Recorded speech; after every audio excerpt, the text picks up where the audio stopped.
ओम शांति।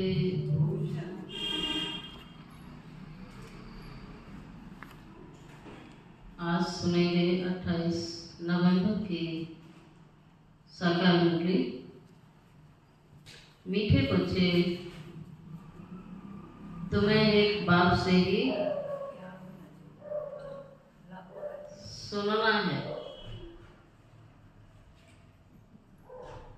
तुम्हें एक बाप से ही सुनना है और सुन करके दूसरों को सुनाना है। तुम्हें एक बाप से ही सुनना है और सुन करके दूसरों को सुनाना है। प्रश्न: बाप ने तुम बच्चों को कौन सी समझ दी है जो दूसरों को सुनानी है? बाप ने तुम बच्चों को कौन सी समझ दी है जो दूसरों को सुनानी है? बाबा ने तुम्हें समझ दी है कि तुम आत्माएं सब भाई भाई हो। तुम्हें एक बाप की याद में रहना है। यही बात तुम सभी को सुनाओ, क्योंकि तुम्हें सारे विश्व के भाइयों का कल्याण करना है।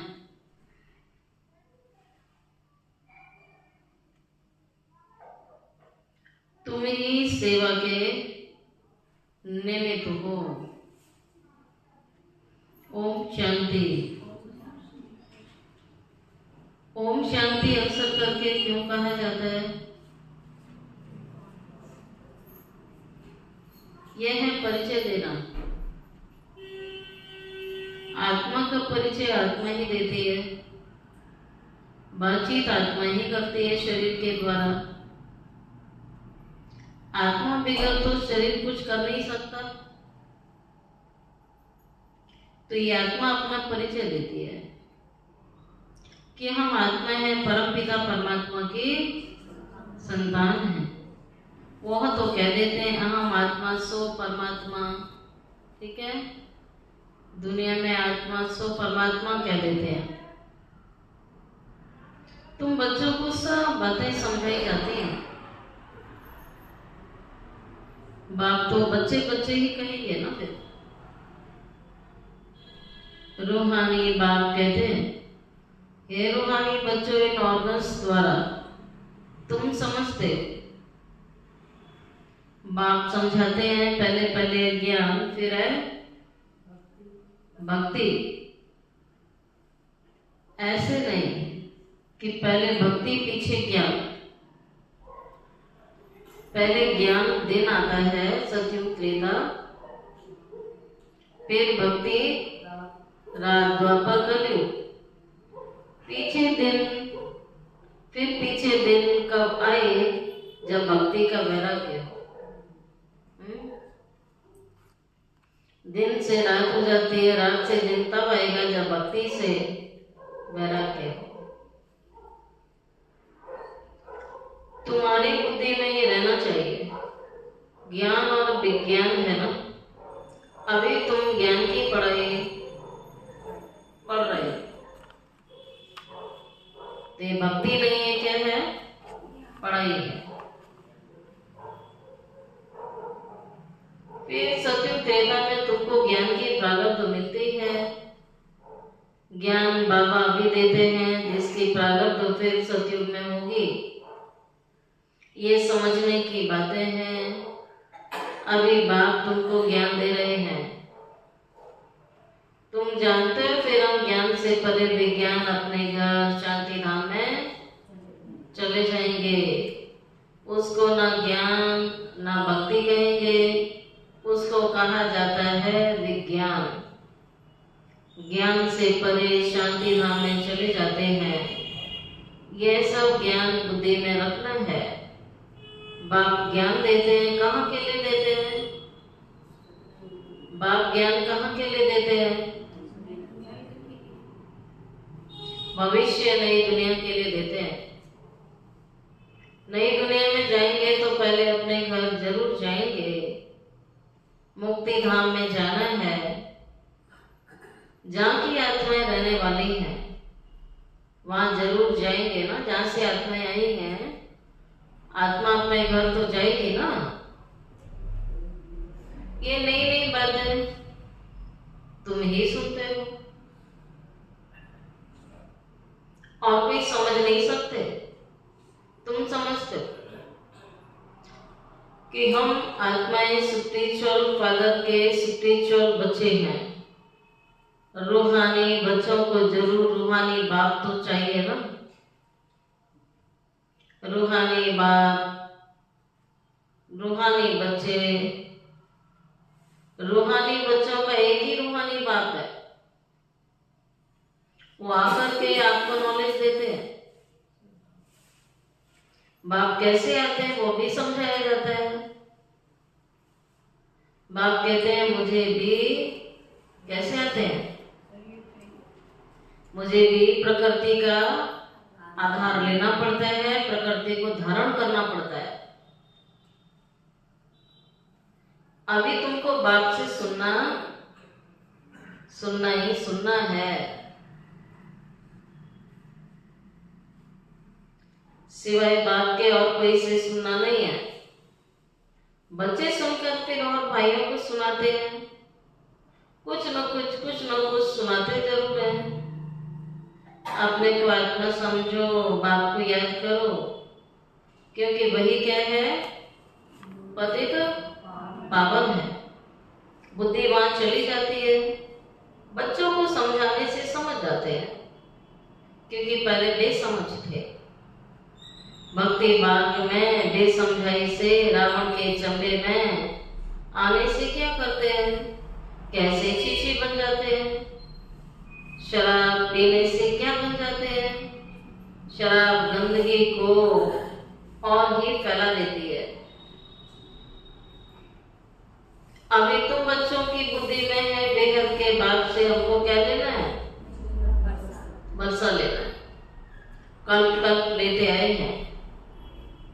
इसलिए बच्चों को दैवी गुण जरूर धारण करना है। कोई चीची काम नहीं करना है। श्री कृष्ण के दैवी गुणों की कितनी महिमा होती है ना। वैकुंठ का मालिक कितना मीठा है। अभी श्री कृष्ण की डिनाइस्टी तो नहीं कहेंगे, डिनाइस्टी होती है विष्णु अथवा लक्ष्मी और नारायण की। अभी तुम बच्चों को मालूम है बाबा ही सतयुगी राजा की डिनाइस्टी स्थापन कर रहे हैं। ये तो सभी बोलते हैं, 4 युग होते हैं, सतयुग, त्रेता, द्वापर, कलयुग। तो कलयुग तो अपने आप बन जाता है, लेकिन सतयुग तो कोई बनाता होगा। बाबा ने कहा द्वापर कलयुग तो रावण बना देता है, लेकिन सतयुग त्रेता बाप बनाता है। ठीक है, तो वही कार्य चल रहा है कलयुग के अंत में। ये चित्र आदि फल ना भी हो तो समझा सकते हो, मंदिर बहुत बनते रहते हैं जिनमें ज्ञान है, वालों का भी कल्याण करने के लिए आप सामान बनाने भागते रहेंगे। अपने को देखना चाहिए, हमने कितनों को ज्ञान सुनाया है, चेक करते हैं। बाबा ने कहा सभी को ये चेक करना है कि हम कितनों को ज्ञान सुनाते हैं।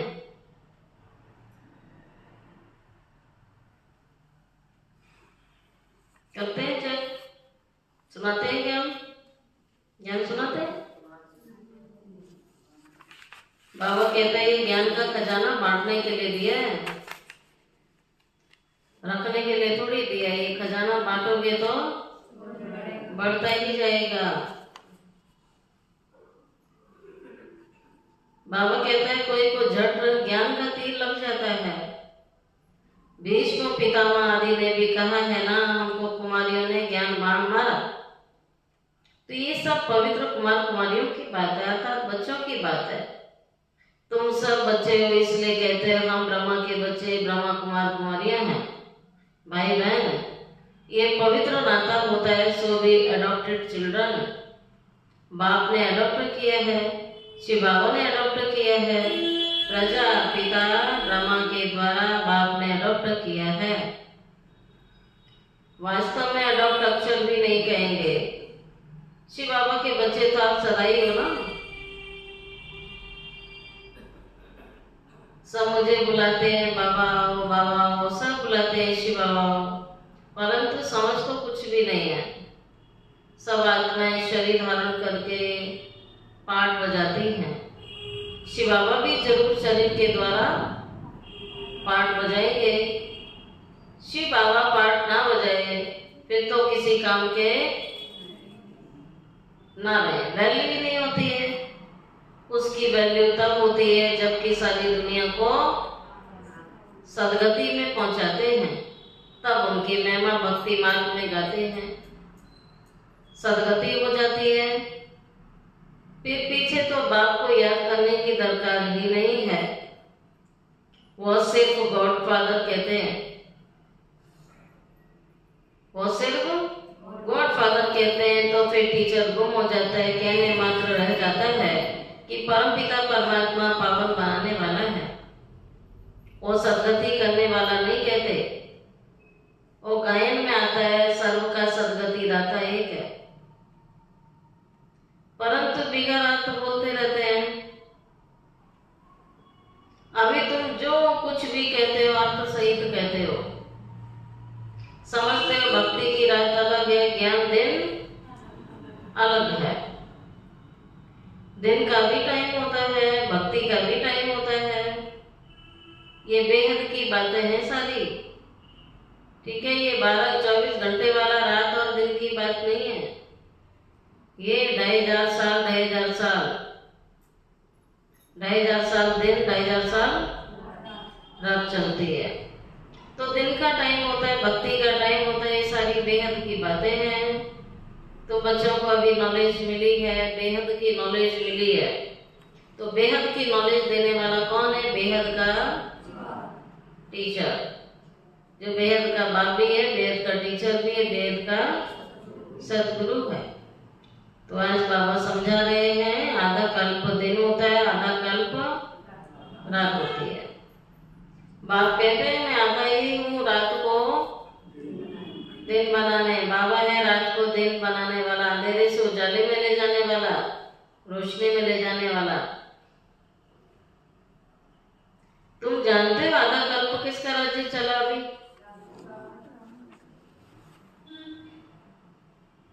किसका राज्य है? रावण का। उसमें अनेक प्रकार के दुख हैं। फिर बाप नई दुनिया की स्थापना कर रहे हैं। तो रावण के राज्य में अनेकों प्रकार के बाबा ने का बहुत दुख है। लेकिन जो बाबा ने दुनिया बनाई उसमें अपरमापार सुख है, और यहाँ रावण की दुनिया में अपरमापार दुख है। तभी रावण को जलाया जाता है और शिव बाबा की पूजा करते हैं मंदिर बना के। तो बाबा की बनाई हुई दुनिया में सुख ही सुख मिलता है। कहा जाता है सुख और दुख का खेल बना हुआ है।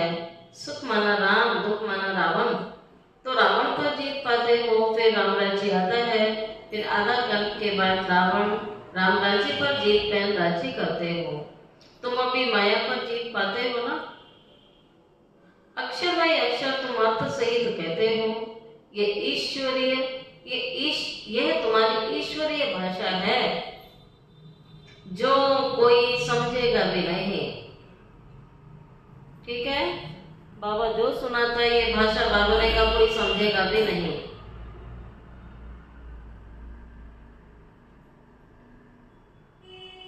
ईश्वर कैसे बात करते हैं तुम जानते हो? गॉड फादर की भाषा है, क्योंकि गॉड फादर नॉलेजफुल है।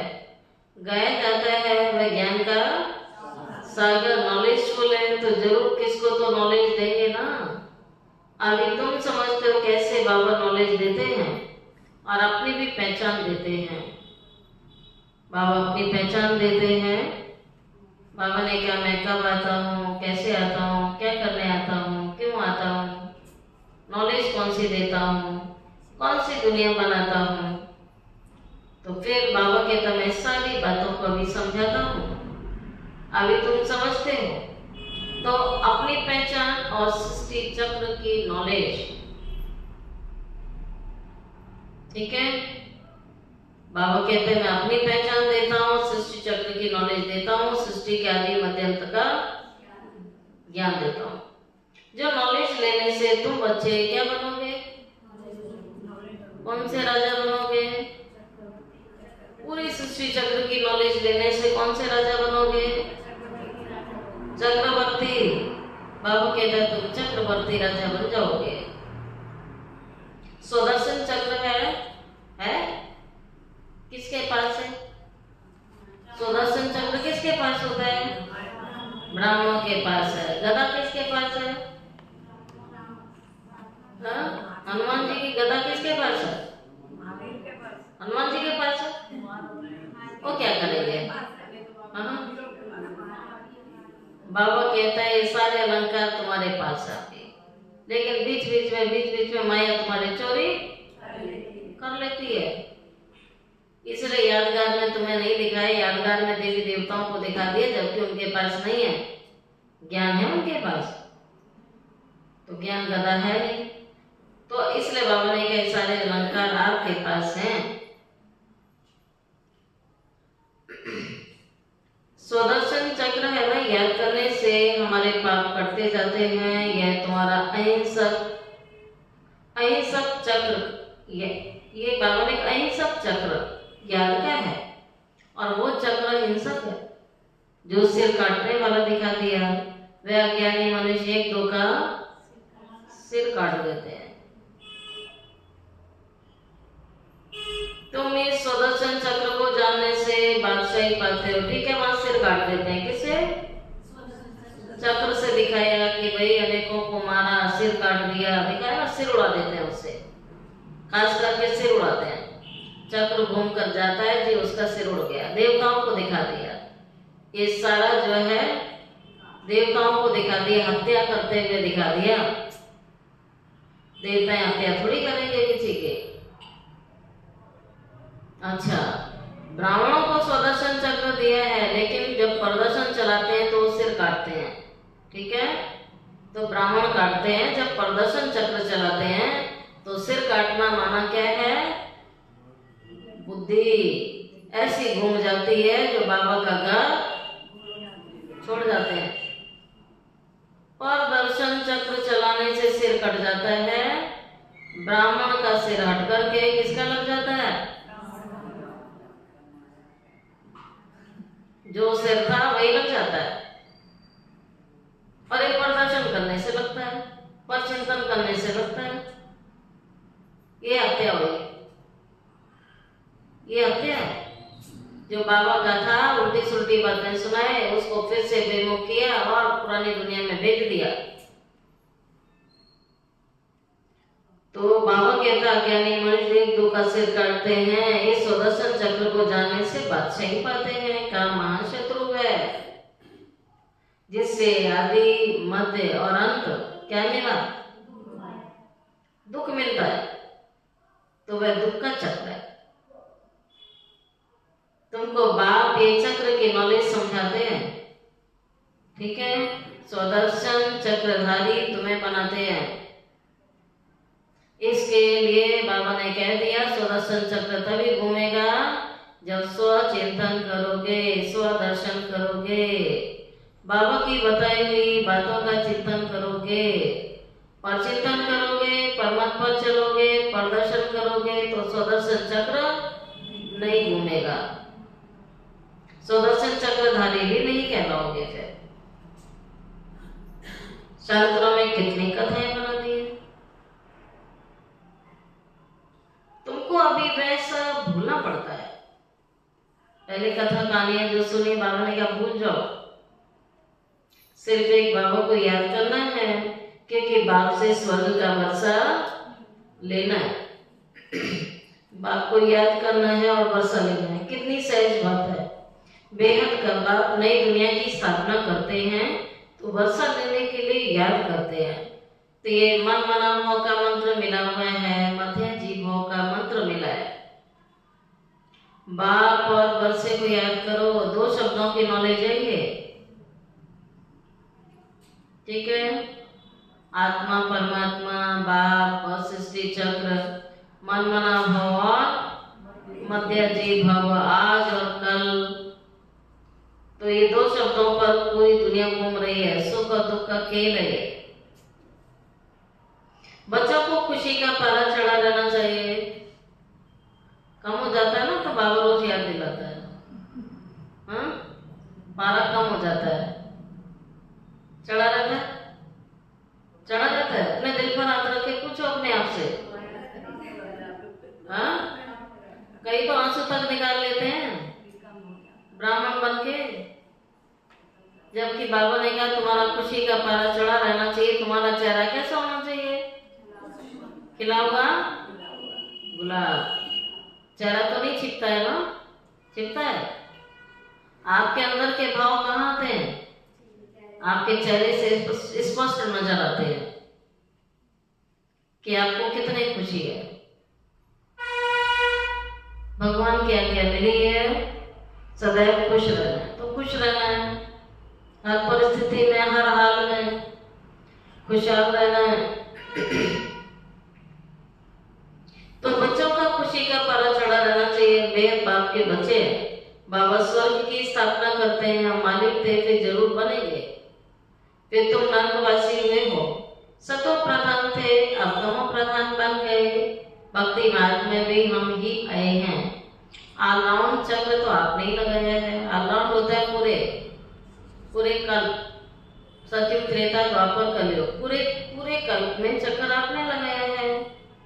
हम भारतवासी सूर्यवंशी, फिर चंद्रवंशी, फिर कौन से वंशी? वैश्य वंशी, फिर शूद्र, फिर ब्राह्मण। नीचे गिरे हम भारतवासी देवी देवताएं थे, हम ही गिरे हैं। तुमको अभी सारा मालूम पड़ जाता है। और गिरावट का मुख्य कारण क्या था? बाबा ने कहा देह अभिमान। जैसे ही देह अभिमान आता है तो उतने अधिक विकार आ जाते हैं। काम, क्रोध, मोह, अहंकार, उसको कहते हैं वाम मार्ग में जाना, विकारों के मार्ग में जाना। तो वाम मार्ग में जाते कितने चीची बन जाते हैं। मंदिरों में भी ऐसे चीची चित्र बना दिए। लेकिन जब वाम मार्ग में गए तो देवी देवताओं का टाइटल हट चुका था, तो हिंदू कहलाने लगे। आदि सनातन देवी देवता धर्म था, सनातन हिंदू धर्म कह दिया। फिर आगे घड़ियां भी ऐसी चित्रों वाली बनाते थे, गिरावट वाले चित्र। जो देवी देवताएं वाम मार्ग में गए, विकारों के रास्ते पर चले गए, तो उनके वो गंदे चित्र हर चीज में, मंदिरों में भी। बाबा ने कहा घड़ियां भी ऐसी चित्रों वाली बनाते थे। अब तुम समझते हो। अच्छा, क्या समझते हो? पीछे वाले बताओ। मीरा माता, बाबा कहता तुम समझते हो हम पहले कितने क्या थे? कितने गुलगुल थे, सुंदर थे, फूल थे, दैवी गुणों से संपन्न थे, खुशबूदार जीवन थी। हम ही पुनर्जन्म लेते लेते गुलगुल से क्या बन गए? चीची बन गए। सतयुग के मालिक थे तो दैवी गुणों वाले मनुष्य थे। अभी असुरी गुणों वाले बने हैं और कोई फर्क नहीं है। पूंछ वाले वसूल वाले मनुष्य होते नहीं है। देवताओं की सिर्फ ये निशानियां हैं, बाकी तो स्वर्ग प्राय लोप हो गया। सिर्फ ये चित्र निशानी दिखा दी। चंद्रवंशियों की भी निशानी है। अभी तुम माया पर जीत पाने के लिए क्या कर रहे हो? माया से हमारी क्या है? दोस्ती है, दुश्मनी है? हाँ, किससे लड़ाई है हमारी? हमारे जीवन में किससे लड़ाई है हमारी? हमारी दुश्मनी किसी से नहीं है। हमारी दुश्मनी सारी है माया से। ठीक है, उसको भी माया देवी, किसी का नाम रख देते हैं माया देवी, है ना? ये कलयुग की माया देवी है। जिसे कलयुग में पूजा जाता है। कलयुगी लोगों को माया देवी बहुत अच्छी लगती है ना, छोड़ना नहीं चाहते उसका साथ।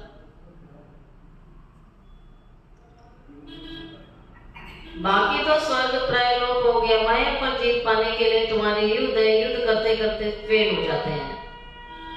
युद्ध में हार और जीत का खेल चलता है, लेकिन महावीर योद्धे मरते दम तक लड़ते हैं। युद्ध का मैदान छोड़कर नहीं भागते। या तो कहते हैं यहाँ मार के जाएंगे या तो मर के जाएंगे। एक बार मैदान में उतर आए तो दोबारा वापिस नहीं होते हैं। लेकिन जो कायर होते हैं वो युद्ध देख करके, हालात देख करके पीछे से ही खिसक लेते हैं कि यहाँ तो मरना पड़ेगा, भाग जाओ।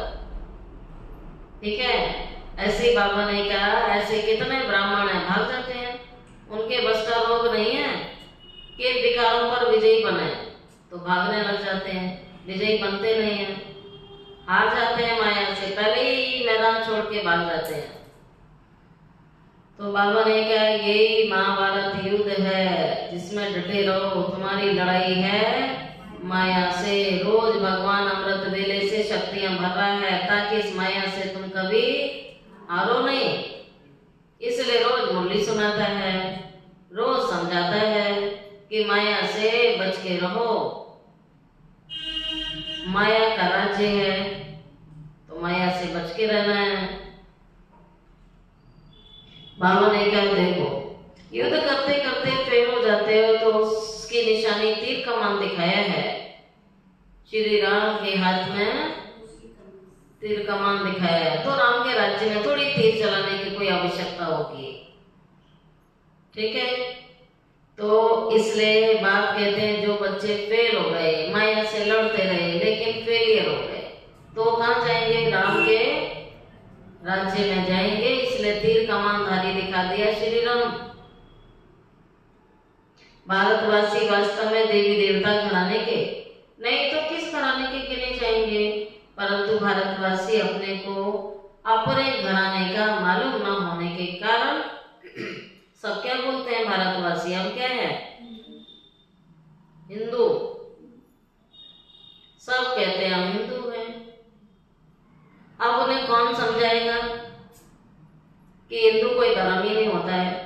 वास्तव में आदि सनातन देवी देवता धर्म था, जो हिंदुस्तान में रहने के कारण हम अपने को क्या कहलाने लगे?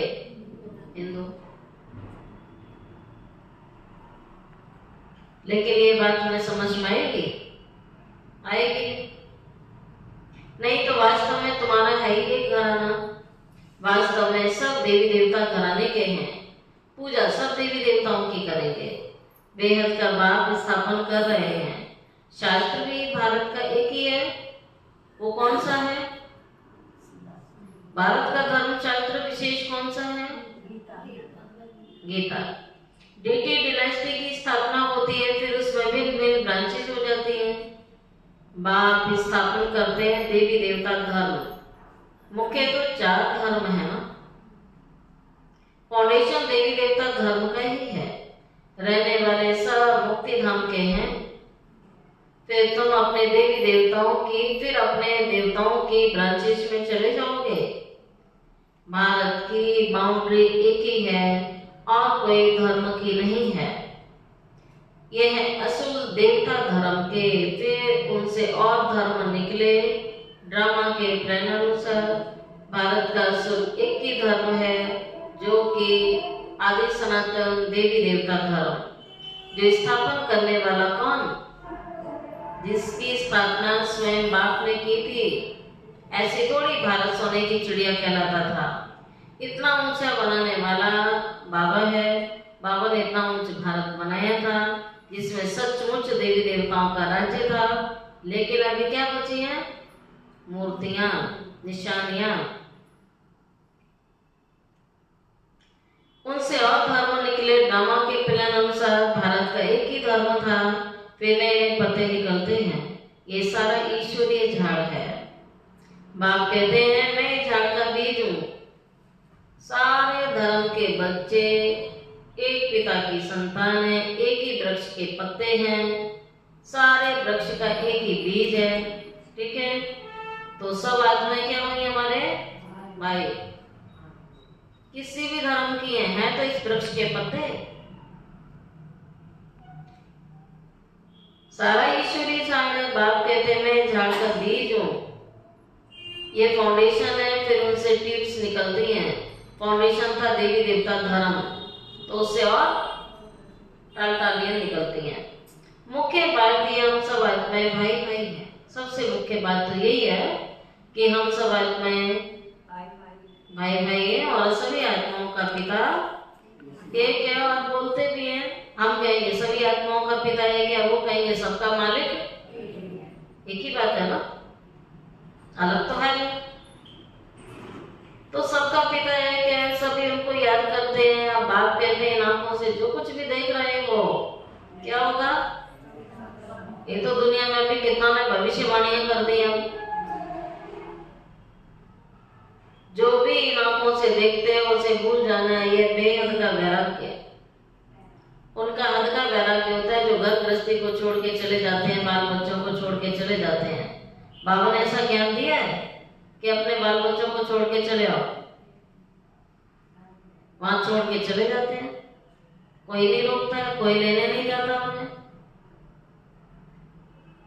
घर बार से वैराग्य आ जाता है। तुमको तो सारी पुरानी दुनिया से ही वैराग्य है, सिर्फ घर बार से वैराग्य नहीं है।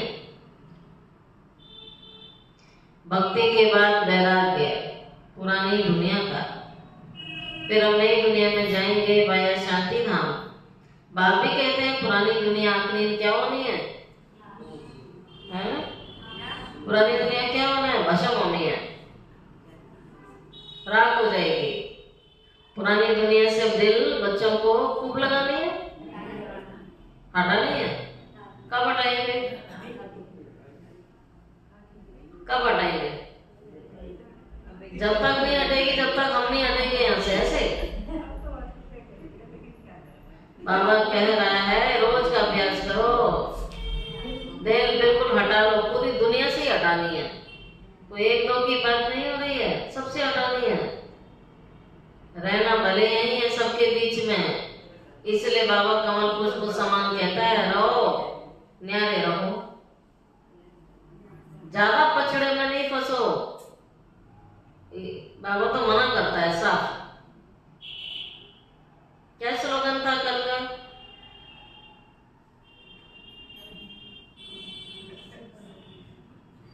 हर सीन कैसे देखना, याद आया नहीं याद आया? साक्षीपन, तो साक्षात्कार मूर्त बन जाओगे, साक्षात मूर्त बन जाओगे। साक्षी रहना है तो भले ही दुनिया में रहो लेकिन साक्षी रहो। पुरानी दुनिया से दिल लगानी नहीं है, बच्चों को रहना नहीं है। जब तक लायक बन जाए हिसाब किताब सब चुकतू करना है और खुशी खुशी करना है। जितना कर्जा लिया है सब देखे जाना है, खुशी खुशी करना है। हिसाब किताब तो खूब बनाए, अभी भी बना लेते हैं। बाबा ने तो कह दिया है कर्मों का विधान यही है। उल्टा सोचोगे, उल्टा बोलोगे, उल्टा करोगे, परचिंतन करोगे, सबका क्या बनता है, पाप का खाता। झूठ बोलोगे पाप का खाता, विकारों में जाओगे पाप का खाता, सबसे बनता है ना। ईर्ष्या करोगे पाप का खाता, हर चीज से हमारा पाप का खाता बनता है। अब कितना खाता जमा कर लिया, चुप तो करना पड़ेगा। सुशील भाई क्या सुना?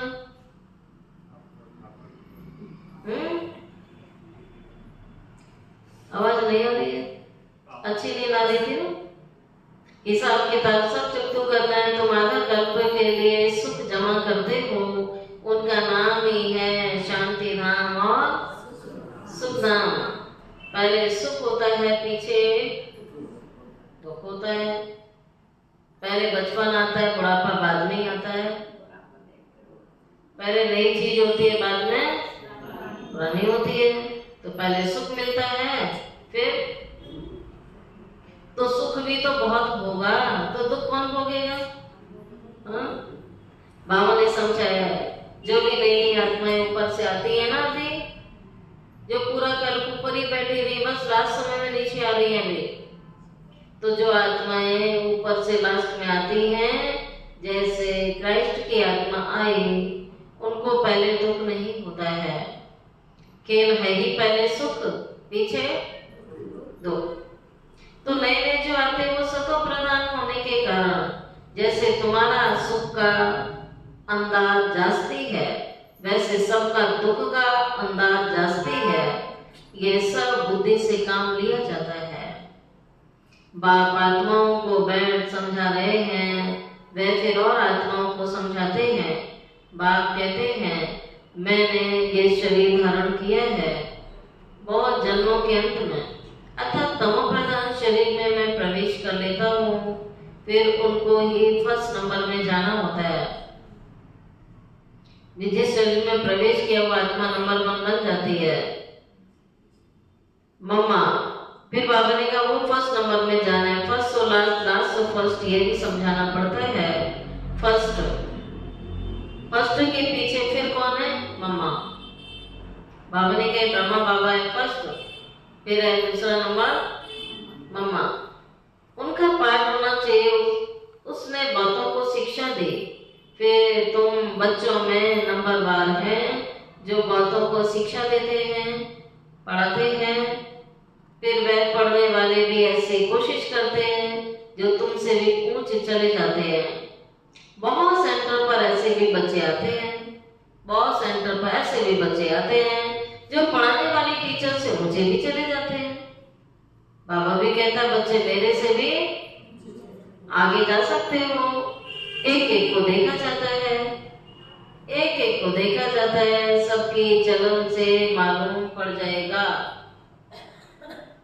बाबा कहता चलन सब कुछ बता देते हैं, इंसान के बताते हैं ना, चलन तो नहीं छिपती है। व्यक्ति कितना भी छिपा ले उसका चाल चलन छिप नहीं सकता। कोई कोई को तो माया ऐसा नाक से पकड़ लेती है। कैसा पकड़ लेती है? फिर सेंटर का रास्ता ही भूल जाते हैं, बाहर से गुजरेंगे अंदर नहीं घुस पाते हैं। एकदम माया उन्हें खलास कर देती है, बिगाड़ में गिर जाते हैं। आगे चलकर तुम बहुतों को सुनते रहोगे, पहले कह दिया था बाबा ने। आगे चल के तुम बहुतों के ऐसे समाचार सुनते रहोगे, वंडर खाएंगे, वंडर खाएंगे। माया नाक से पकड़ लेगी, ले जाएगी, अपना बना लेगी। आपको लगेगा रे ये तो हमें ज्ञान देते थे, इनको भी माया खा गई। माया तो रिश्तेदार नहीं है ना, हाँ? जो अलबेला होगा माया उसे खाएगी। माया बड़े रॉयल रूप से बाबा के घर से दूर करती है, बहुत रॉयल तरीका होता है। हम रॉयल बच्चे हैं ना, तो भी बड़ा रॉयल तरीका अपनाती है। तो फिर कहेंगे अरे ये तो बातों को ज्ञान देती थी, हमें भी ज्ञान देती थी, ये कैसे चली गई? समझ गए? ऐसे ऐसे सेंटर चलाने वाले भी, उनको भी माया खा जाएगी, ऐसा भी समय आएगा। खा गई, बातों को खा गई। सेंटर पर रहने वाले भी चले गए। बाबा कहता है वो होता है, अलबेले होके चलोगे, बाबा का कहना नहीं मानेंगे तो कोई भी हो माया अपना काम करेगी। तो फिर कहेंगे हमको कहती थी पवित्र बनो, खुद फिर चीची बन गई। समझेंगे तो जरूर ना, फिर बहुत चीची बन जाते हैं जाके। बाबा ने कहा है बड़े बड़े अच्छे महारथियों को माया जोर से फटकाएगी। जैसे तो माया को फटकाकर जीत पहनते हो, माया भी ऐसे करेगी। बाप ने कितने अच्छे अच्छे फर्स्ट क्लास रमणीक नाम भी रखे, परंतु हो माया, ये तो शुरू से होता है। इस लड़ाई में कितने मारे जाते हैं? जैसे लड़ाई होती है तो महारथी भी मारे जाते हैं, मारे जाते हैं ना। बाबा कहते हैं क्या साधारण लड़ाई है क्या? विकारों की लड़ाई तो बहुत बड़ी लड़ाई है ये। ठीक है। अब जो गृहस्थी है, जो विकारों में पहले से ही पड़े हैं, वो तो फिर भी निकल आते हैं। जो विकारों में नहीं गए उन्हें तो माया खाएगी ना फिर, अगर बुद्धि बाहर जाएगी तो सब विजयी नहीं बन पाते हैं कितने हार जाते हैं। अहो माया आश्चर्यवत सुनती कथंती और भागंती, फिर गिरंती। ज्ञान में रुचि नहीं है तो चले जाएंगे। माया कितनी जबरदस्त है, इसलिए बच्चों को बहुत सावधान रहना है। इसलिए बाबा ने दिनचर्या बना के दी है, दिनचर्या प्रमाण चलो। बाबा ने सिस्टम बनाई है, बाबा ने मर्यादा बनाई है, हर चीज बनाई है, इसलिए माया से बचे रहो। युद्ध का मैदान है ना, माया के साथ तुम्हारी कितनी बड़ी युद्ध है। अच्छा मीठे मीठे सिकिलदे बच्चों प्रति माता पिता बाप दादा का याद प्यार और गुड मॉर्निंग। रूहानी बाप की रूहानी बच्चों को नमस्ते। रूहानी बच्चों की रूहानी बाप दादा को याद प्यार, गुड मॉर्निंग और नमस्ते नमस्ते नमस्ते। शुक्रिया बाबा, शुक्रिया बाबा, शुक्रिया बाबा। धारणा के लिए मुख्य सार है, पहली पॉइंट यही, सब हिसाब किताब चुकतू कर आधा कलब के लिए सुख जमा करना है। यही सब हिसाब किताब चुकतू कर आधा कलब के लिए सुख जमा करना है। इस पुरानी दुनिया से अब दिल नहीं लगानी है। इन आंखों से जो कुछ दिखाई देता है उसे भूल जाना है, जो कुछ भी दिखाई देता है उसे भूल जाना है। सेकंड पॉइंट, माया बड़ी जबरदस्त है, उससे खबरदार रहना है। पढ़ाई में डेवलप कर आगे जाना है। एक बात से ही सुनना है और उनसे ही सुना हुआ दूसरों को, मनुष्यों का सुना हुआ नहीं सुनाना है किसी को। जो बाबा से सुना, मुरली में सुना, वही सुनाना है, कुछ और नहीं सुनाना है। अच्छा अब लेते हैं प्यारे बाबा का वरदान। बेहद की दृष्टि, वृत्ति और स्थिति द्वारा सर्व के प्रिय बनने वाले डबल लाइफ फरिश्ता भव। तो बाबा ने आज सबको फरिश्ता बना दिया, पूरा दिन फरिश्ता बनकर उसी स्थिति में कर्म करेंगे। तो बेहद की दृष्टि, वृत्ति और स्थिति द्वारा सर्व के प्रिय बनने वाले डबल लाइफ फरिश्ता भव।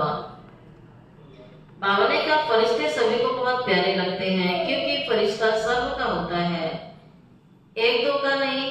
बेहद की दृष्टि, वृत्ति और बेहद की स्थिति वाला फरिश्ता सर्व आत्माओं के प्रति परमात्म संदेश वाहक है।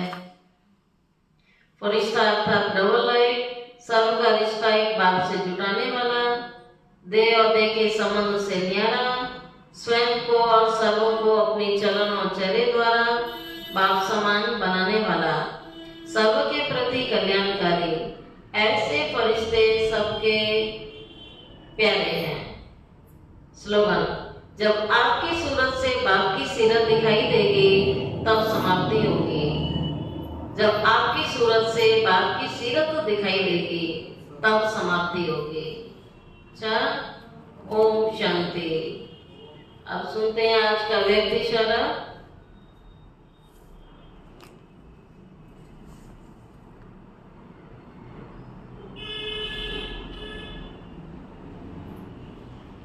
जैसे शुरू में बाप दादा का साक्षात्कार घर बैठे हुआ, वैसे अब दूर बैठे आपकी पावरफुल वृत्ति ऐसा कार्य करेगी जैसे कोई हाथ से पकड़ करके आपको लाया है। अभी अपनी वृत्ति से शुद्ध वायुमंडल फैलाते रहो। हर सेकेंड अपने पर अटेंशन रख, हर सेकेंड अपने पर अटेंशन रख, हर सेकेंड अटेंशन चाहिए। क्या निर्व्यर्थ संकल्प, निर्विघ्न आकर्षण मूर्त बनो तो कैसा भी नास्तिक तमोगुणी बदला हुआ देखने में आएगा, लेकिन ये सभी सफलता को तब पाएगी जब वृत्ति और बातों से क्लियर होगी, जब वृत्ति और बातों से क्लियर होगी। ठीक है, निर्व्यर्थ निर्विघ्न, तब बाबा कहते हैं सेवा आप कर सकेंगे। ओम शांति।